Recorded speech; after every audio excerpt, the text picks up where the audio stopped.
So, a volunteer?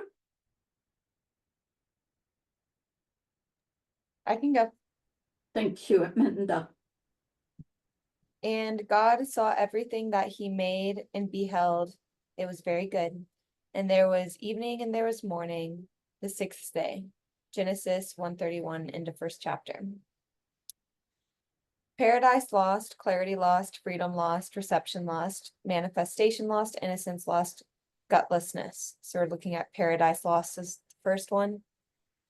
Yes. Third, the world that God created in 6 days, and that is being inquired upon in the small print, is the world of paradise lost. This is when I'm convinced that there is an out there, and so split from my inner self, that I suffer from unsatiable hunger pangs. First, I will consider what it would mean to me to actually have a theory of everything, since it would make the shadow comprehensible. Second, this section reveals how the Bible starts in such unifying equation. Am I willing to play with an equation that clarifies how I create the world in 6 days and or stages? So, are you? Yeah. Awesome. Okay. So, paradise lost is the conviction that there's an out there. When I am in paradise, I have it all.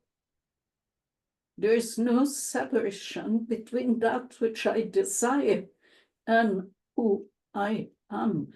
I have no hunger. Does that resonate with you, Amanda? Yeah, it's interesting because we're all having this conversation as discernible separate voices, but this is a different perspective where it's like not even about what Amanda thinks, I guess.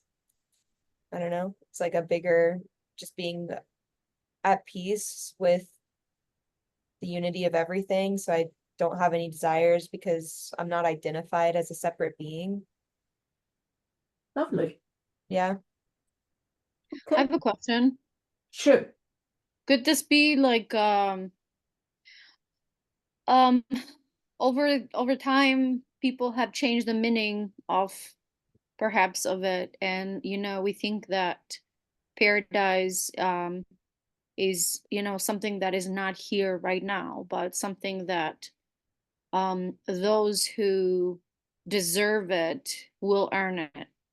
And I'm thinking perhaps this was a paraphrase of, because when somebody passes away, they, like, at least my understanding of it is, their spirit and they become one with God. And if you become one with God, and then you don't desire. Right. But that can also happen, not desiring, and I guess can happen now in order to find paradise now. Exactly. So it's the part you mentioned that after death, there is the understanding that we're recovering that which we lost, which was paradise, when we are one with God. But what we're looking at is there are two kinds of death. There's the death of I am the body. The body dies, bye-bye. If you believe in reincarnation, which is a belief that also exists in the Hebrew Torah, as spoken by the prophets, then you believe that you're going to come back, get another chance to work on the same parameters or different parameters. But the death that we're looking at, and death is another word for change, is the death of the personality, the death of the ego. And that can happen before the death of the body. clearly, when the body dies, chances that the ego dies too. You no longer are tied to the material world. You got to let go of everything. And you actually, it's not like you have a choice, you're done with the physical world. So can we be done with the material dimension to where we're not bound to it? We can be in the world, but not of the world. Yes. And that would be dying to the ego and recovering paradise.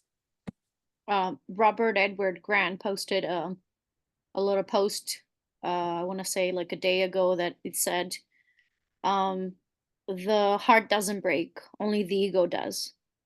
Exactly. That's exactly correct. The heart is unhurt and beautiful at all times. It is just I, as a child that doesn't want to grow up, that claims the broken heart and the wound. Okay?